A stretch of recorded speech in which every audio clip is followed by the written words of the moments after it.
So what to talk about something that was very underreported, and the Irish Times thankfully did a report on it today and we covered it. And there isn't a Oireachtas joint committee, chaired by Paul Keogh, the former Minister of Defence. I have to say he's the worst person you could have as chair, but again, no Foley could be worse than him. But it's to do with education, and obviously it's to do with children that didn't go back to school. A lot of them had anxiety. I know a lot of my area that had anxiety. It wasn't fit to go back to school. Had extreme distress and going back and having to afraid of mixing back in, and trying to adapt with this new kind of way of one way systems and masks and social distancing. A lot of children that'd be very daunting. That'd be very daunting for a lot of people, especially if you had special needs or anything. It's very daunting. And obviously the state failed all them children. Like for example, I was off for 3 months. To be totally honest with you, it wasn't that I was afraid to go back or anything like that. It was more or less I didn't want to deal with the hassle of one and half the country to get to classes and everything like that, especially with the leaving cert at the time. I didn't know with the leaving cert, and I wasn't going to put that pressure on myself, and I was totally be honest with you. Anyway, I didn't see the need because I learned more at home than I did at school, which is a fact. I actually learned more when I was at home doing bits and bobs, and then walking, doing different things, looking up things, sorting different things out. I'd learned actually more at home than I ever did in school. Again, you learn something new every day, but I learned a lot more at home. I learned a lot more on my own. And I'm very proud of myself for them few months I was off because I was on my own, basically. The teachers are giving me bits and walks, bits and pobs. But I done whatever they give me, and I done my best for it, and I done it on my own. I was very proud of myself, even though it could have been wrong. I was very proud I achieved. So I done it on my own, and I done it well. But again, I was ignored. Again, the state, the Irish government, they didn't give a fuck about children that were, especially leaving, so they didn't give a fuck about them. Norma Foley didn't give a fuck, and again, it's Norma Foley's fault for this crack as Minister of Education. Like I know one child down here, I can't remember the name of the disease, but has extreme distress. I think it's called extreme distress disorder. She gets very annoyed over small things. I don't know what it's called.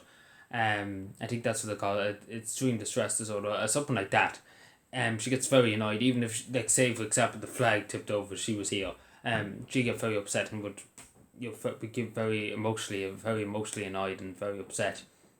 Like she's really wanting to go back to school to see her friends, but she's very nervous about COVID and things like that. Take for example, and the states basically said we won't have the resources until next year to have you been brought back on an individual stage and have somebody with you, to keep to make sure that you're okay and to take you out and to give them the proper care and to introduce them back into the school, and that's a year away. So she basically has to miss a year of school. In fairness, again, the teachers have been amazing. I have to say the individual teachers to send the students work and things like that. But it's the state. The state is not helping. The state has abandoned these children, just left them, abandoned them. We've seen on OT, OT did a bit of journalism a few months ago.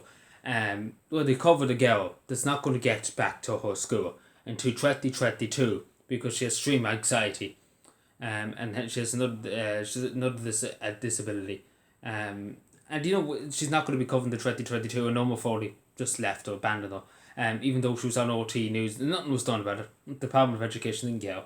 They just left her. And still, I think even when I looked it up, I actually looked it up to see did she get back to school? Did she get the resources? But no, I don't think she did. There's no article saying. There was an article about 3 weeks later saying that the department never bothered to call her, never bothered to see what was up with her. They give her any resources at all or anything like that. But again, they have the money for NGOs to, I don't know what the NGOs do with the money, but they give them a huge amount of billions upon billions a year. And the money for this, the money for the TDs, the more money for the judges. They don't have money for our children. The future of this country is the future of this country. Especially if they have extreme anxiety, things that we should be putting every bit of money that we have in the public domain into helping these children. Getting them back into school, meeting people. Socialising, again, staying on your own, it causes depression, causes mental health issues. And having them at home, even though it would be good. But the resources should be there. And Norma Foley said, particularly with special needs children, things that I remember saying, they're my first priority. Well, like fuck Norma, they were your first priority. The only thing that was your first priority is to fuck everybody over, and that's to be totally honest with you. But again, Paul Keogh, I hardly doubt he even bloody knows what in school it is, to be honest with you. Like, he's messed up the army. Like, again, he made the army particularly worse. And again, his conduct towards soldiers of the Irish Defence Forces, former soldiers, they haven't even talking about children. I don't know. I really, really don't know. Again, thankfully he's improved his language a bit. Since he went on an ex-veteran. But again, that's not the point. I'm just trying to say he shouldn't really be chair of this committee. And obviously I do support it. There's obviously a huge amount in the taxpayers paying to have that committee there. But it is an important thing because it is affecting a lot of children. I think last time it was checked in Cavan, I think it was over 100 in Cavan alone. That's only one county.